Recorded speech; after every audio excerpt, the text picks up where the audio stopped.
세입자의 보증금을 보호하는 명목 아래 이 대책들이 나왔다라고 보셔야 됩니다. 임대인은 본인이 현금이 있다고 해서 신규 주택 매수하면 절대 되지 않습니다. 임대인이 직접적으로 거주를 하는 경우, 후속 임차인이 있는 경우, 없는 경우에 따라서 어떻게 진행이 되는지.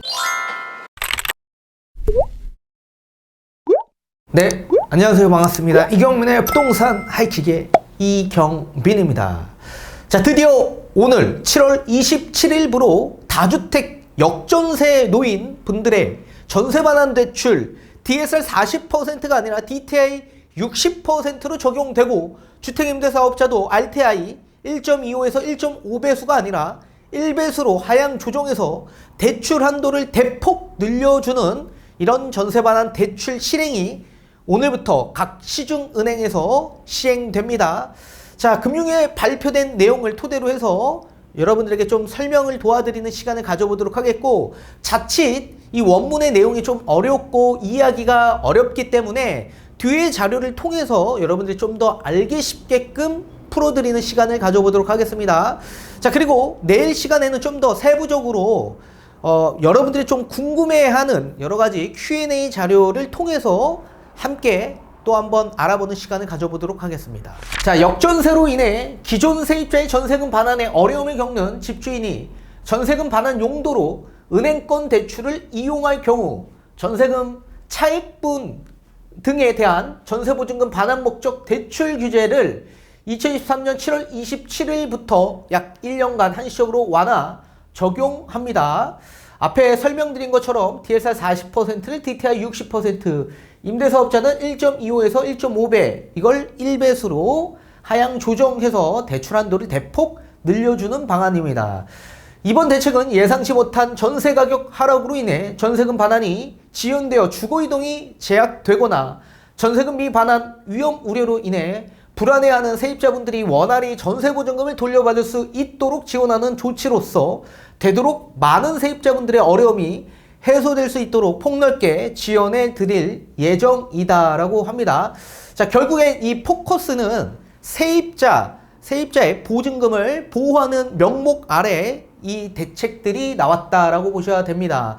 자, 우선 첫 번째, 후속 세입자가 당장 구해져서 전세금 차익분을 대출받는 경우뿐만 아니라, 두 번째, 당장 후속 세입자를 구하지 못한 경우에도 전세금이 기존 세입자에게 원활히 반환될 수 있도록 우선 완화된 대출 규제 범위 내에서 반환 자금을 지원하되 1년 이내에 후속 세입자를 구해 해당 전세금으로 대출 금액을 상환할 수 있도록 할 예정이다 라고 합니다. 세 번째, 또한 집주인이 자가거주자로 입주하는 경우에도 자력 반환 능력, 이걸 전제로 해서 반환자금 대출을 받을 수 있도록 지원할 예정이다 라고 합니다. 다만 이 경우 집주인은 대출 실행 이후에 1개월 이내에 입주해야 하며 최소 2년 이상 실거주 여부, 모니터링 등 엄격한 관리 조치가 병행될 예정이다 라고 합니다. 자, 이렇게 보면은 내용이 조금 이해하기가 어렵기 때문에 뒤에 쉽게 풀어드리도록 하겠습니다. 자, 이번 대책은 역전세 문제를 해소하기 위해 전세금 차익분에 대해 한시적으로 대출 규제를 완화하는 것인 만큼 동자금이 타 용도 등으로 활용되지 않도록 엄격하게 관리할 예정이다라고 합니다. 자, 첫 번째, 지원 대상은 역전세 반환 대출 규제 완화에 임대차 계약이 체결된 경우 중 2024년 7월 31일까지 임대차 계약 만료 등 반환 수요가 발생하는 경우로 한정하고, 두 번째, 지원 과정에서 집주인이 대출 이외에 다른 방법으로 전세 보증금 상환을 할 수 있는 방법이 없는지도 확인할 계획이다라고 합니다. 세 번째, 아울러 대출금을 현 세입자에게 직접 지급해서 집주인이 해당 자금을 전세금 반환 이외의 다른 용도로 사용하지 못하도록 관리할 방침이다라고 합니다. 자, 네 번째, 반환 대출 이용 기간 동안 신규 대출 구입하지 못하도록 하여 주택 구입이 적발되는 경우 대출 전액 회수와 함께 3년간 주택담보대출 취급이 금지되는 페널티를 부과할 계획이다라고 합니다. 자, 단 세입자가 전세대출을 이용 중인 경우 전세대출금은 해당 은행에 직접 입금하고 이를 제외한 금액을 현 세입자에게 입금하겠다라는 얘기입니다. 자, 그렇지만 임차보증금 반환 채권의 질권 설정 등 채권 양도로 진행되는 경우에 한해서 이렇게 진행하겠다라는 얘기입니다. 이 얘기는 무슨 얘기냐면 보통 세입자분들이 전세대출을 받는 데 있어서 질권 설정을 하는 경우가 있습니다. 본인의 현금이 좀 부족하고 대출을 많이 받는 경우에는 은행권에서 질권 설정을 하게 되는데, 그럴 경우에는 임대인이 전세 만료된 시점에서 세입자에게 전세 보증금을 반환하는 게 아니라 은행권에다가 반환을 하는 겁니다. 그렇기 때문에 전세 반환 대출을 받을 경우에 이제 은행권에서 질권 설정이 만약에 잡혀 있다 그러면 세입자에게 바로 지급하는 게 아니라 일단 해당 세입자가 전세 대출을 받은 해당 은행에 먼저 입금하고 그리고 남는 차액을 세입자에게 입금하겠다, 뭐 이런 얘기다라고 보시면 좋을 것 같습니다. 자, 또한 집주인의 선순위 대출 확대로 인해 후속 세입자의 전세금 미반환 위험이 확대되지 않도록 집주인이 후속 세입자 보호 조치를 취하는 것을 전제로 해서 대출 규제 완화 혜택을 지원할 예정이다라고 합니다. 자, 규제 완화를 적용받기 원하는 집주인은 첫 번째, 후속 세입자 전세금 반환 보증 가입을 특약으로 하는 임대차 계약을 체결해야 하며, 두 번째, 은행은 동임대차 계약서 특약이 담겨져 있는 계약서를 성실히 이행해야 된다라는 전제하에 대출을 지원합니다. 세 번째, 집주인은 후속 세입자가 입주한 이후에 3개월 이내에 전세금 반환 보증 가입 또는 보증료를 납입해야 합니다. 이러한 의무가 이행되지 않은 경우에는 대출금 전액 회수 등 제재 조치가 이루어질 수 있다라고 합니다. 자, 우선적으로 후속 세입자가 반환 보증 가입하되 보증료는 집주인이 부담해야 된다. 그러니까 보증보험은 집주인이 부담해야 된다라는 특약을 작성합니다.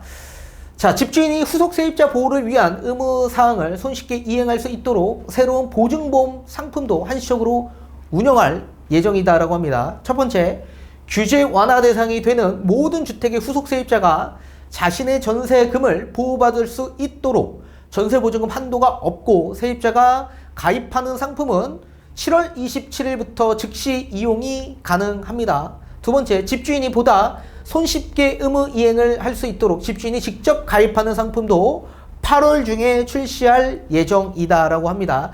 이런 자세한 내용은 뭐 허그나 아니면 HF, SGI 이런 보증회사의 홈페이지 참고를 하시는 게 좋을 것 같습니다. 자, 정부 관계자는 역전세 문제는 세입자의 전세금 반환 및 이주 지연 등으로 임대시장에 어려움을 가중시킬 수 있는 만큼 한시적으로 전세금 반환 목적 대출 규제를 완화해서 시장 충격을 최소화하나 이런 취지이다라고 설명하면서, 이러한 조치가 가계부채 증가, 후속 세입자 전세금 미반환 위험 증가 등 부작용으로 이어지지 않도록 집주인의 자력 반환 능력 확인하고 세입자 보호 조치 강구 등 제도적 보완 장치가 엄정히 이루어질 수 있도록 관리해 나갈 거다라고 얘기하고 있습니다. 자, 이렇게 보면은 여러분들 좀 이해하기가 어려울 겁니다. 글자로 너무나도 많이 빽빽하게 있기 때문에 쉽게 이해하기가 어렵죠. 그래서 제가 뒤에 PPT 자료를 통해서 여러분들이 정말 알기 쉽게끔 풀어드리도록 하겠습니다.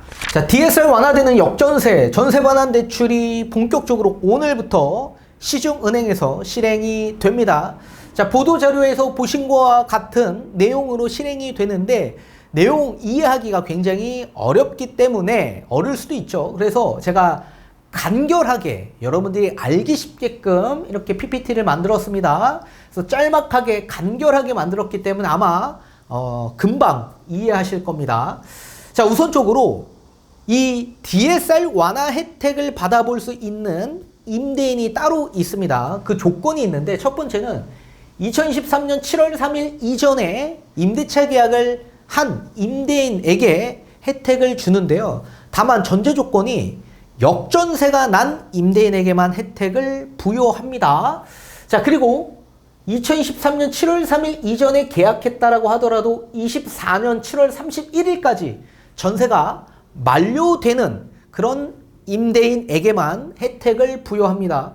그리고 기간은 2023년 7월 27일부터 24년 7월 31일까지 1년간 한시적으로 완화 혜택을 부여하는데 1년 이후에 지금처럼 또 전세 시장이 좋지 않을 경우에는 또 한 번 1년 더 연장된다라고 명시되어 있습니다. 그런데 아마 그럴 일은 없을 거다라고 보셔야 될 것 같고, 그리고 전세 반환 대출을 받아서 이걸 상환하기 이전까지 임대인은 본인이 현금이 있다고 해서 신규 주택 매수하면 절대 되지 않습니다. 그렇게 매수하는 순간 전세 반환 대출 받았던 거 전부 다 회수당하고 3년간 주택 관련된 대출은 아예 받지 못합니다.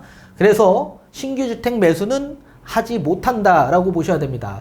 자, 우선적으로 후속 임차인이 있는 경우 어떤 형식으로 진행이 되는지 하나하나 알아보도록 하겠습니다. 이 후속 임차인은 기존에 있던 기존 임차인이 아닌 새롭게 맞춘 신규 임차인을 뜻하는 겁니다. 그래서 후속 임차인이 만약에 있다, 기존에 본인이 어느 정도 조금 현금이 있어서 이제 기존에 있던 임차인을 내보낸 경우가 있을 수 있겠죠. 그뿐만 아니라 지금 아직 기존 임차인은 있는데 일단 후속 임차인과 계약한 상황, 이런 상황일 수도 있습니다. 자, 후속 임차인과 임대차 계약을 했다라고 하더라도 그 전세 계약은 혜택을 못 받습니다. 반드시 공인중개소에 찾아가서 다시 전세 계약서를 작성을 하셔야 되는데, 전제 조건은 공인중개소에서 진행하는 직방 뭐 이런 것처럼 한방이라는 프로그램이 있습니다. 그 한방 안에 계약서에 대한 특약이 명시되어 있는 그 계약서를 따로 공인중개사에게 배포를 한다고 합니다. 그래서 공인중개사가 한방 계약서로 특약이 명시된 이 계약을 임대차 계약으로 진행을 해야지만 유효하다라고 합니다. 그리고 직거래는 당연히 되지 않죠. 그래서 따라서 특약이 명시되어 있는, 임차인 보호를 목적인 특약이 명시되어 있는 한방 계약서에 한해서만 진행한다라는 얘기입니다. 그래서 이렇게 진행을 해서 전세 계약서를 은행에다 제출합니다.